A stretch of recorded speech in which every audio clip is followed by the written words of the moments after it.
रतनपुर गांव में एक गरीब किसान रामू अपनी बीवी सरला के साथ रहता था। सुबह के वक्त मिट्टी के छोटे से घर में चूल्हा जल रहा था, जिस पर लोहे की कढ़ाई में थोड़ी सी सब्जी पक रही थी। अचानक दरवाजा खटखटाने की आवाज आती है। अरे इतनी सुबह सुबह कौन इतने जोर जोर से दरवाजा पीट रहा है?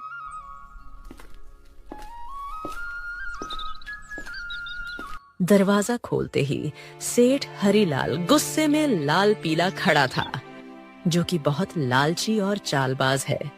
वह हर किसी से 2 गुना ब्याज वसूलता था। रामू, बहुत हो गया तेरा नाटक। मेरे पैसे कहाँ हैं? सेठ जी, कल ही तो मैंने आपको पूरी रकम दे दी थी और पूरा हिसाब पक्का कर दिया था, और मैंने आपके पुराने पैसे भी कब के लौटा दिए हैं। देर की वजह से तेरा ब्याज बढ़ गया है। अब वो उधार तुझे 5 गुना ब्याज के साथ लौटाना होगा। 5 गुना? सेठ जी, ये तो अन्याय है। मैंने मेहनत करके ब्याज सहित पूरे पैसे चुका दिए हैं। मैं गरीब आदमी इतना भारी ब्याज कैसे दे सकता हूँ? ज्यादा जुबान मत चला। अगर पैसा नहीं दिया ना तो तेरे घर का ताला तोड़कर बर्तन कपड़ा सब उठा ले जाऊंगा। तेरी बैलगाड़ी भी बेच दूंगा। सेठ जी, गरीब का खून चूसकर आपको क्या मिलेगा? हमारे साथ ऐसा मत करिए। इतना ज्यादा ब्याज मैं नहीं दे पाऊंगा। पैसे तो तुझे देने ही पड़ेंगे। देख लूंगा मैं तुझे। याद रखना रामू, हरीलाल से पंगा लेना आसान नहीं है। सेठ रामू को धमकाते हुए चला जाता है, लेकिन जाते जाते अपने नौकर को कहता है, इस गरीब भिखारी की इतनी मजाल, मुझे ना बोलकर इसने गलती कर दी। इसे तो सबक सिखाना पड़ेगा ताकि गांव में बाकी गरीब भी डर में रहे। आप बताइए, ये जिंदगी कब बदलेगी? रोज रोज 2 वक्त की रोटी के लिए जूझना पड़ता है। कभी मन करता है घर की टूटी छत ठीक करवा दूं, तो कभी सोचती हूँ कि हमारे पास भी अच्छे कपड़े हों, लेकिन लगता है किस्मत ने हमें बस तंगी ही दी है। मुझे पता है तुम्हें तकलीफ है, पर मैं क्या करूं? खेत छोटे हैं, बारिश वक्त पर नहीं होती, ऊपर से कर्ज का बोझ भी सर पर है। मैं दिन रात मेहनत करूं, तब हमारे हिस्से में यही नमक रोटी आती है। मेहनत? हाँ, मेहनत तो आप करते हैं, लेकिन भगवान हमारी सुनता ही कहाँ है। लगता है जैसे भाग्य ने हमें इस गरीबी में ही सड़ने के लिए भेजा है। सरला ने आह भरी, पर चुपचाप सब्जी पकाने लगी। कमरे में सन्नाटा था। रामू ने मन ही मन ठान लिया, आज खेत में चाहे जान निकल जाए, पर घर लौटकर कुछ ऐसा लाऊंगा जिससे सरला के चेहरे पर मुस्कान आ जाए। रामू को नहीं पता था कि आज का दिन उसकी जिंदगी की सबसे बड़ी कहानी की शुरुआत करने वाला है। सुबह के वक्त रामू खेत जाने के लिए घर से निकल रहा है। सुबह की हल्की हल्की धूप खेतों पर पड़ रही थी। सरला के मन में आज कुछ हलचल सी चल रही थी। रामू रोज गांव के बीच से होकर जाने वाला रास्ता मंदिर के पास से गुजरता था। रामू रोज इसी रास्ते से जाता था, क्योंकि यही सबसे छोटा और आसान रास्ता था। मंदिर में उस वक्त बस पुजारी ही थे जो सफाई कर रहे थे। प्रणाम पंडित जी, कैसे हैं आप? तबीयत ठीक है ना आपकी? हाँ बेटा, सब अच्छा है। भगवान का आशीर्वाद तुझ पर हमेशा बना रहे। पुजारी से बात करके रामू अपने खेत की तरफ निकल जाता है। उसी शाम गांव का सबसे अमीर सेठ हरीलाल अपने नौकर के साथ बैठा था। वह बहुत लालची और चालाक था। उसके मन में एक खतरनाक योजना पनप रही थी। सेठ हरीलाल अपने बड़े से घर में खाट पर बैठा पान चबा रहा था। पास में उसका नौकर कालू खड़ा था। अरे कालू सुन, मंदिर के गहनों को देखकर मेरा जी ललचा गया है। कल रात मंदिर में जो सोने चांदी के गहने हैं ना, वो मेरे घर में होने चाहिए। गांव वाले मेरी इज्जत करते हैं, लेकिन पैसा और बढ़ाना है मुझे। सेठ जी, पर यह तो पाप का काम होगा। भगवान के घर से गहने चुराना अच्छा नहीं लगेगा। अरे मूर्ख, भगवान को क्या जरूरत है गहनों की? उनका क्या होगा इनसे? असली भगवान तो पैसा है, और पैसा इंसान के हाथ में अच्छा लगता है। पर गांव वाले अगर उनको पता चल गया तो? बस यही तो मजा है। चोरी हम करेंगे और इल्जाम किसी और पर लगेगा। पता है किस पर? उस गरीब रामू पर। आज उसकी और उसकी बीवी की जुबान बहुत ज्यादा ही चल रही थी। रामू, वो तो रोज मंदिर के पास से ही अपने खेत के लिए जाता है ना? हाँ, हम इसी बात का फायदा उठाएंगे। सबको लगेगा कि उसी ने चोरी की, गांव वाले पहले ही उसे तिरछी नजरों से देखते हैं। बस आज रात ही हम अपना काम कर देंगे और सुबह हंगामा हो जाएगा। तू बस ये याद रख, कोई गलती नहीं होनी चाहिए। आधी रात को हम मंदिर में घुसेंगे, गहने उठाएंगे और अपने गोदाम में छुपा देंगे। सुबह मैं खुद शोर मचाऊंगा और रामू का नाम लूंगा।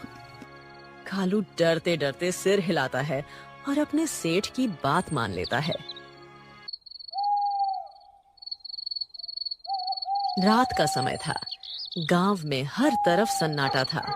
बस कहीं कहीं कुत्तों के भौंकने की आवाज आ रही थी। उस रात सेठ लालच में अंधा हो जाता है और इस घिनौनी साजिश को अंजाम देता है। अपने नौकर से मंदिर में चोरी करवाता है।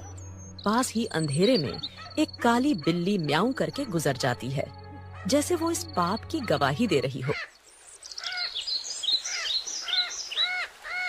अगली सुबह गांव के बीचों बीच मंदिर के सामने एक भीड़ इकट्ठी हो गई थी। हर कोई जोर जोर से बातें कर रहा था। माहौल में घबराहट और गुस्से की गूंज थी। अरे यह क्या हो गया? मंदिर के सारे सोने के गहने रातों रात गायब हो गए। इतना बड़ा अपशकुन, भगवान के गहने चुरा ले गया कोई। ये तो बहुत बुरी बात है। इसी बीच रामू रोज की तरह खेत की तरफ जाने के लिए उसी रास्ते से गुजर रहा था। भीड़ देखकर वो रुक गया और पास आ गया। अरे क्या हो गया भाई लोग, इतनी सुबह सुबह ये भीड़ किस बात की है? अरे रामू, तूने सुना नहीं, मंदिर में चोरी हो गई। भगवान के सारे गहने कोई उठा ले गया। रामू यह सुनकर चौंक जाता है। भीड़ में खड़ा सेठ, जो असल में चोरी किया था, वह बहुत मासूम बन रहा था। पंडित जी आप बताइए, कल रात तक तो गहने मंदिर में थे, फिर अचानक कौन ले गया? आप बताइए पंडित जी, क्या आपने मंदिर के आसपास किसी को आते जाते देखा है? आपको किसी पर शक है क्या? अरे मैंने देखा है रामू, रोज मंदिर के रास्ते से आना जाना करता है। सेठ जी, कल तक तो सब कुछ ठीक ठाक था। मंदिर के पास से तो कई लोग गुजरते हैं, लेकिन रोज सुबह सुबह खेत की तरफ जाने के लिए रामू इधर से निकलता है। मगर रामू ऐसा काम करेगा मुझे नहीं लगता। अरे पंडित जी, जमाना खराब है, आदमी की नीयत कब बदल जाए क्या पता। और वैसे भी जिसने किया है वो मुंह से कभी मानेगा नहीं। मैंने अपनी आंखों से देखा है। रात को जब मैं खेत की तरफ जा रहा था, रामू मंदिर के पास चुपके चुपके घूम रहा था। ये क्या कह रहे हो आप लोग? मैंने कोई चोरी नहीं की है। इतना बड़ा पाप मुझ पर मत डालो। अरे हाँ, ये गरीब आदमी है, पैसों की तंगी में है, ये कर भी सकता है ये काम। ये लोग मुंह पर अच्छे बनते हैं। अरे भगवान से डरिए आप लोग, हमने कुछ नहीं किया। हम गरीब जरूर हैं, लेकिन चोर नहीं। मेरे पति जितना ईमानदार इंसान इस पूरे गांव में कोई नहीं है। ऐसा मत कहिए, वरना भगवान आप लोगों को कभी माफ नहीं करेगा। रामू और उसकी बीवी ने बहुत समझाने की कोशिश करी, लेकिन भीड़ मानने को तैयार नहीं थी। सब रामू को ही चोर मान बैठे।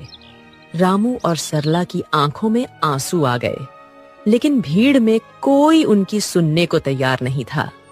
गांव वालों, अब तो सब साफ है। मंदिर के गहने चुराने वाला यही रामू है और ऐसे आदमी को हमारे गांव में रहने का कोई हक नहीं। चोरी करने वाले की एक ही सजा है, गांव से बाहर निकाल देना। हाँ, अगर इसने मंदिर में चोरी की है तो यह तो भगवान का भी अपराधी हुआ। इसे यहीं रहने देंगे तो कल हमारे घरों से भी चीजें गायब हो जाएंगी। अरे आप सब क्यों नहीं समझते? मैं निर्दोष हूँ, मैंने कोई चोरी नहीं की। मैं तो रोज के जैसे अपने खेत जा रहा था। मुझ पर इतना बड़ा इल्जाम मत डालिए। भीड़ में जोर जोर से आवाजें गूंजने लगी, निकालो इसे, निकालो इसे गांव से। भीड़ में हलचल मच गई। लोग एक दूसरे से कान्हा फूंसी करने लगे। रामू और सरला की आंखों में आंसू भर आए। उन्होंने कई बार सफाई देने की कोशिश की, लेकिन किसी ने उनकी नहीं सुनी। सबने मिलकर उन्हें गांव के बाहर निकाल दिया। रामू और सरला मजबूर होकर गांव छोड़कर चले गए। रामू और सरला रोते रोते गांव छोड़ चुके थे। गांव के बाहर एक सुनसान जगह पर टूटी फूटी झाड़ियों और कंटीली झाड़ियों के बीच एक पुरानी पड़ी झोपड़ी मिली। मजबूरी में वहीं उनका नया घर बन गया। सुनिए जी, यह जगह कितनी सुनसान है। न पास में कोई इंसान, यहाँ आसपास की झोपड़ियों में कोई रहता भी नहीं है। न खाने को कुछ है। अब हम क्या करेंगे? क्या करें सरला, जब अपना गांव ही हमें ठुकरा दे तो कहीं और सहारा ढूंढना पड़ता है। यही हमारी तकदीर है। मैं तो ये सोच रहा हूं आखिर चोरी की किसने है, और इल्जाम मुझ पर डाल दिया गया। मैं असली चोर का पता लगाकर रहूंगा। दिन ढल गया। सरला रोते रोते सो गई। रामू सारी रात परेशान बैठा रहा।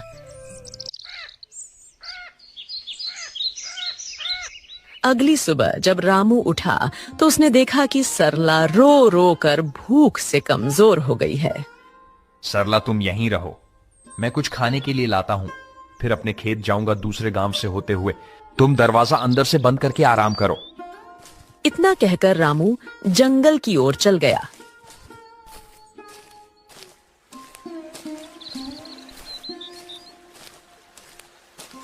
रामू ने सरला को कुछ फल और आसपास की नदी से पानी लाकर दिया। रामू दूसरे गांव से होते हुए अपने खेत जाने के लिए निकल गया।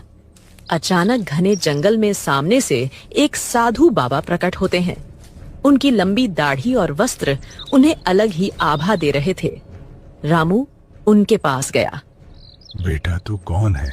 तेरे चेहरे पर चिंता की रेखाएं साफ दिख रही हैं। बाबा, मैं इस गांव का ही रहने वाला हूं, पर अब गांव वालों ने मुझे निकाल दिया है। सब लोग मुझ पर चोरी का झूठा इल्जाम लगा रहे हैं। मैंने कोई चोरी नहीं की। रामू रोते रोते साधु बाबा को पूरी कहानी बताता है। सेठ का कर्ज, गांव वालों का इल्जाम और मंदिर से चोरी की घटना। बेटा, तेरी आंखों में छल नहीं है। तू सच्चा और साफ दिल का इंसान है। तेरी पीड़ा मैं समझ सकता हूं। ये दुनिया अक्सर गरीब पर झूठा इल्जाम लगा देती है, पर चिंता मत कर, भगवान न्याय करते हैं। असली चोर जल्द ही सामने आएगा। ये मेरा आशीर्वाद है। पर बाबा कैसे? सब मुझे ही दोषी मान रहे हैं। गांव छोड़कर मैं और मेरी पत्नी यहां भूखे प्यासे पड़े हैं। कोई मेरी बात मानने को तैयार नहीं है। मैं कैसे साबित करूं कि मैं निर्दोष हूं? इस जंगल में एक श्रापित जानवर रहता है। उसने अपनी आंखों से असली चोर को देखा है। वही तुझे सच तक पहुंचने में मदद करेगा। पर ध्यान रहे, उस जानवर को ढूंढना आसान नहीं है। उसके पास जाना होगा, उसका विश्वास जीतना होगा, तभी वह तेरी मदद करेगा। श्रापित जानवर बाबा, वह कौन है? मैं उसे कैसे ढूंढूं? यहाँ जंगल में तो बहुत से जानवर हैं। वह एक श्रापित काली बिल्ली है। सच यह है कि उसकी आंखों ने वह दृश्य देखा है जो किसी और ने नहीं देखा। जा बेटा, उस जानवर को ढूंढ और उससे मदद मांग। वो बिल्ली तेरी जिंदगी बदल देगी। भगवान तेरा साथ देंगे। जा बेटा, सत्य की शक्ति तेरे साथ है। साधु बाबा रामू को आशीर्वाद देकर अचानक गायब हो गए। रामू समझ गया था कि यह भगवान की लीला है। रामू तुरंत ही बाबा के बताए अनुसार उस बिल्ली को ढूंढने के लिए निकल गया। जंगल का सन्नाटा, पत्तों की सरसराहट। रामू थका हारा, भूखा प्यासा, उम्मीद के सहारे इधर उधर भटक रहा था। उसने पूरा जंगल छान मारा, पर उसे वो काली बिल्ली कहीं नहीं मिली। दिन ढलने को आया। रामू अब निराश होकर अपनी झोपड़ी की तरफ जा रहा था। अचानक तभी उसकी नजर एक काली बिल्ली पर पड़ी। बिल्ली की चमकती आंखें दो अंगारों जैसी दिखाई दे रही थीं। ओ बिल्ली रानी, क्या तुम वही हो जिसके बारे में साधु बाबा ने कहा था? क्या तुमने उस रात देखा था? असली चोर कौन है? माँ, बिल्ली, क्या तुम मेरी मदद करोगी? मुझ पर झूठा इल्जाम लगाकर गांव से निकाल दिया गया है। क्या तुम सच जानती हो? मुझे बता दो, असली चोर कौन है? बिल्ली उसकी आंखों में देखती है। रामू का साफ दिल और अच्छी नीयत देखकर जैसे उसे सब समझ आ गया हो। अचानक बिल्ली की आंखों से एक अजीब सी चमक निकलती है और वह इंसानी आवाज में बोल उठती है। रामू, तुम्हारे साथ बहुत बड़ा अन्याय हुआ है। मंदिर के गहने तुमने नहीं चुराए। असली चोर तुम्हारे गांव का सेठ और उसका नौकर है। दोनों ने मिलकर मंदिर से गहने चुराए और चोरी का इल्जाम तुम्हारे सिर पर चढ़ा दिया ताकि कोई शक न करे। सेठ जानता था कि तुम गरीब हो, तुम्हारे पास कोई सबूत नहीं होगा, इसलिए उसने चालाकी से तुम्हें बलि का बकरा बना दिया। क्या गांव का सेठ, वही जो सबसे धर्म और दान की बातें करता है, और उसका नौकर भी तो यही सच्चाई है? गांव वालों ने मेरी ईमानदारी पर शक किया और असली अपराधी चैन से सो रहा है। मां बिल्ली, अब मैं क्या करूं? यह सच गांव वालों तक कैसे पहुंचाऊं? समय आने दो रामू, सच को कोई दबा नहीं सकता। मैं तुम्हारी मदद करूंगी। तुम मुझे कल गांव लेकर चलो। मैं वहां जाकर सबको सारी सच्चाई बताऊंगी और तुम्हें निर्दोष साबित करूंगी।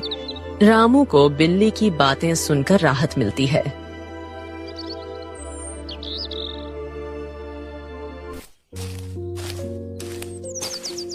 वह घर जाकर सरला को पूरी बात बताता है।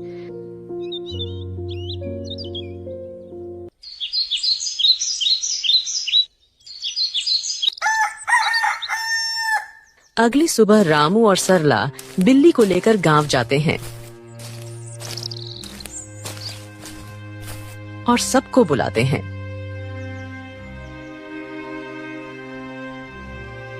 गांव वालों, आप सबने मुझे चोर बोलकर गांव से निकाल दिया था, पर असली चोर अभी भी गांव में ही बैठा है। आज मेरे पास एक गवाह है जो मुझे निर्दोष साबित करेगा। गांव वालों सुनो, असली चोर रामू नहीं है। मैंने अपनी आंखों से देखा है। मंदिर के गहने सेठ और उसके नौकर ने मिलकर चुराए हैं। अगर तुम्हें यकीन नहीं होता तो सेठ के घर जाकर देखो, मंदिर के गहने वहीं मिलेंगे।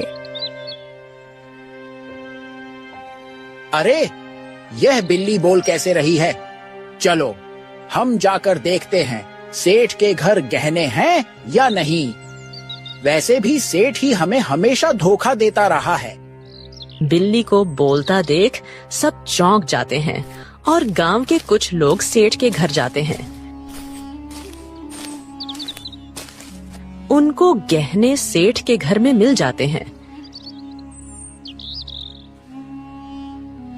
अब पूरे गांव में बातें होने लगी। सेठ चोर है, सेठ चोर है। सब बोलने लगे। सेठ ने चालाकी से अपने नौकर को इशारा करा और सारा इल्जाम नौकर पर डाल दिया। अरे नहीं नहीं, मैं चोर नहीं हूँ। ये सब मेरे नौकर की करतूत है। उसने ही चोरी की है। मैं तो खुद हैरान हूँ। झूठ मत बोलिए सेठ जी, आप सबसे ब्याज में 4 गुना पैसे वसूलते हो, अब चोरी भी करवा रहे हो। ठीक है, अगर तुम सब कहते हो तो इस नौकर को सजा मैं दूंगा, क्योंकि यही असली चोर है। मुझे इस बारे में कुछ नहीं पता था। सेठ ने पूरे गहने वापस मंदिर में रखवा दिए। अब गांव में उसकी कोई इज्जत नहीं करता है। पूरे गांव वालों ने रामू से माफी मांगी। उन्हें अपनी गलती का एहसास हो गया। सबने पूरे आदर सम्मान के साथ रामू और सरला को गांव वापस बुलाया।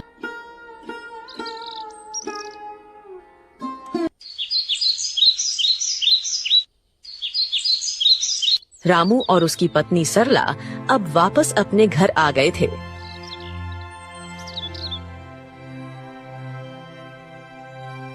शाम का समय, हल्की ठंडी हवा चल रही है। रामू बोलने वाली बिल्ली के साथ खेत की तरफ जा रहा था।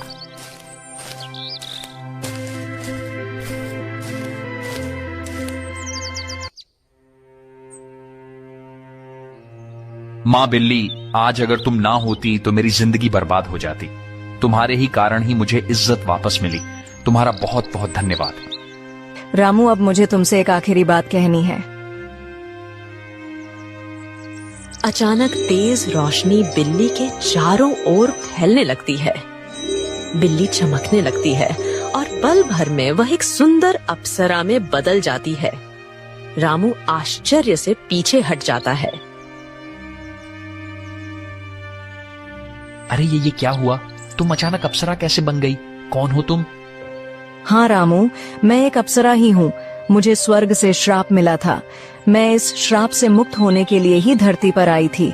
जब तक मैं धरती पर किसी सच्चे और भले इंसान की मदद नहीं करती, तब तक मैं इस बिल्ली के रूप में ही रहती। तुम एक सच्चे और ईमानदार इंसान हो, इसलिए तुम्हें बचाकर मैंने भी अपना श्राप तोड़ दिया। अब मुझे मुक्ति मिल चुकी है।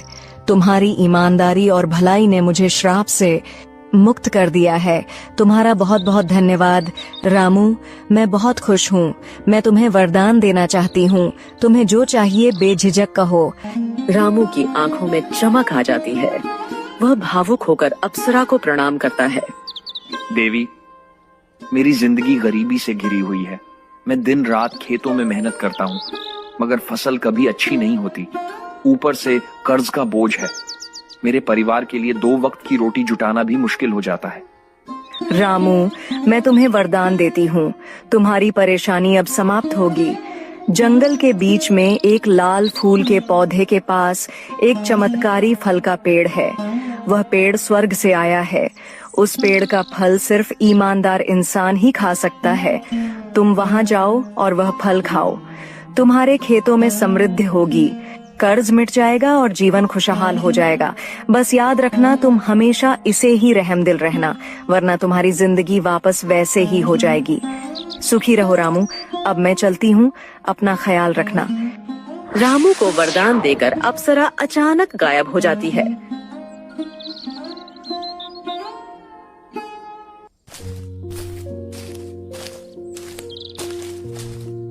रामू जंगल में चारों तरफ उस चमत्कारी पेड़ को ढूंढता है। सूरज ढलने को होता है। थका हारा रामू अचानक लाल फूल के पौधे को देख लेता है। रामू धीरे धीरे आगे बढ़ता है और देखता है कि पौधे के पीछे एक सुंदर चमकदार पेड़ खड़ा है। पेड़ की टहनियों पर सुनहरे फल चमक रहे हैं। रामू श्रद्धा से पेड़ के पास जाता है। पेड़ देवता, मुझे अप्सरा ने आपके पास भेजा है। मैं गरीब किसान रामू हूँ। क्या मैं आपके फल खा सकता हूँ? अचानक पेड़ से आवाज आई। रामू, मुझे सब पता है। तुम सच्चे और भले इंसान हो, इसीलिए अप्सरा ने तुम्हें यहाँ तक पहुँचाया है। तुम मेरा एक फल खा लो, तुम्हारी सारी परेशानियां मिट जाएंगी और तुम्हारा जीवन खुशहाल हो जाएगा।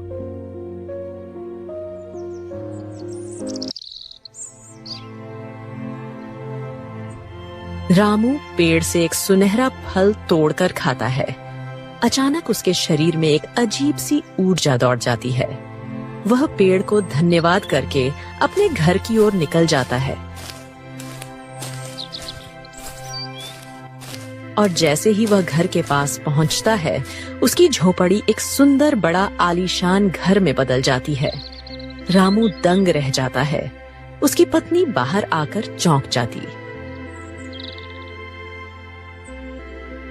अरे सुनिए, ये क्या हो गया?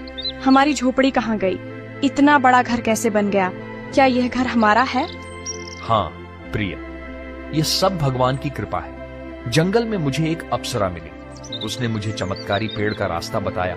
उस पेड़ ने मुझे फल दिया और जैसे ही मैंने खाया, हमारी किस्मत बदल गई। रामू ने सरला को उस स्वर्ग से आई श्रापित बिल्ली की पूरी कहानी बताई। इतने सालों की गरीबी के बाद अब हमारी जिंदगी बदल गई। भगवान का बहुत बहुत धन्यवाद। हाँ, मगर याद रखना, यह चमत्कार हमें सिर्फ इसलिए मिला है क्योंकि हमने कभी बेईमानी नहीं की। ये वरदान हमें हमारी मेहनत और ईमानदारी की वजह से मिला है।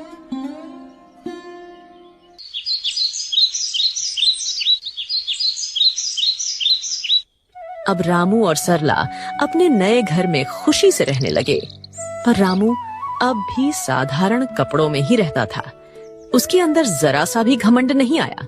उसने हमेशा उस अप्सरा की बात याद रखी। अब रामू गांव में सबकी मदद करने लगा। उसके घर में हमेशा अनाज भरा रहता था और मेहमानों के लिए दरवाजे खुले रहते थे। वह गांव के सारे जरूरतमंद लोगों को अनाज बांटता था। सारे गांव में रामू की बातें होने लगी। हर कोई अब रामू की बहुत इज्जत करने लगा था। एक दिन गांव वालों को रामू की तारीफ करते सेठ हरिलाल ने सुन लिया। यह सब देख हरिलाल को जलन होने लगी। ये सब दिखावा है। कोई इतना अमीर अचानक कैसे हो सकता है? जरूर इसके पीछे कोई बड़ा राज है। अगर यह ऐसे ही अमीर होता रहा तो गांव में मेरी इज्जत तो मिट्टी में मिल जाएगी। अबे कालू सुन, तू जरा रामू पर नजर रख और पता कर कि इसके पास दौलत आने का असली राज क्या है। उसी दिन से सेठ का नौकर रामू पर नजर रखने लगा।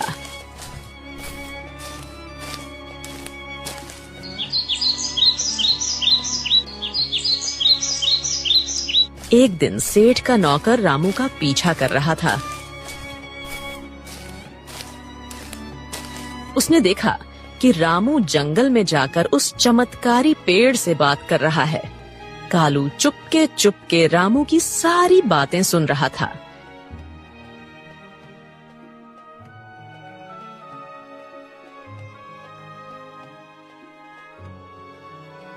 सेठ जी, मैंने सब देख लिया, सब पता कर लिया।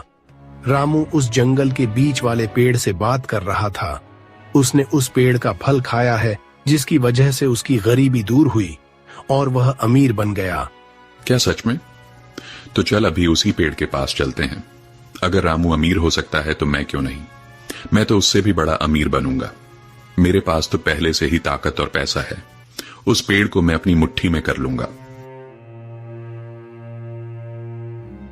सेठ लालच में आकर तुरंत अपने नौकर के साथ जंगल की ओर निकल गया। पर उसे क्या पता था, आज यह लालच उसे ले डूबेगी। वो लोग पेड़ के पास पहुंचे और फल तोड़ने की कोशिश करते हैं, पर एक भी फल उनसे नहीं टूटता। सेठ गुस्से में आकर पेड़ से कहता है, ओ पेड़, सुना है तूने रामू को फल देकर अमीर बनाया है। अब मुझे भी अपने फल दे, जल्दी कर। मैं इस पूरे गांव का सबसे बड़ा आदमी हूं। अब मैं और भी शक्तिशाली बनना चाहता हूं। सेठ, तू लालची है, अहंकारी है और बेईमान है। मैं अपना फल सिर्फ उसी को देता हूं जिसके दिल में दूसरों के लिए करुणा हो, जो ईमानदार हो और सच्चा हो। तेरे दिल में सिर्फ लालच और घमंड है, इसलिए तुझे कभी यह फल नहीं मिलेगा। क्या कहा? तू मुझे फल नहीं देगा? अरे मूर्ख पेड़, अगर तू मुझे फल नहीं देगा तो मैं तुझे जड़ से काट दूंगा। तेरे जैसे 1000 पेड़ मैं खरीद सकता हूं मैं। अब तू देख, तुझे काट कर मैं तेरे सारे फल ले लूंगा। अबे कालू, कुल्हाड़ी उठा और इसे काट डाल। गांव जाकर उस रामू को भी आज मैं खत्म कर दूंगा। कालू भाग कर जाता है और कुल्हाड़ी लेकर आता है। सेठ पेड़ को अपने पैर से मारने लगता है और उसका नौकर कुल्हाड़ी से पेड़ काटने की कोशिश करता है, लेकिन कुल्हाड़ी लगते ही चिंगारियों में निकलती है।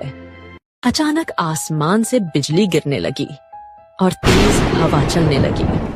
ठहरो, तुम दोनों को अपने लालच और पाप का फल अब यही मिलेगा। तुम्हें दूसरों की मेहनत और भलाई से जलन थी, अब तुम्हें इसका परिणाम भुगतना होगा। अचानक पेड़ से एक चिंगारी निकलती है। सेठ और उसका नौकर वहीं जलकर राख हो जाते हैं। सच्चाई और ईमानदारी की राह चाहे कितनी भी कठिन क्यों ना हो, अंत में जीत हमेशा अच्छाई की ही होती है। लालच और बेईमानी इंसान को कभी सुख नहीं दे सकते। भगवान भी उसी का साथ देते हैं जिसका दिल साफ हो और जो दूसरों की मदद करता है। इसीलिए हमें हमेशा नेक रास्ते पर चलना चाहिए।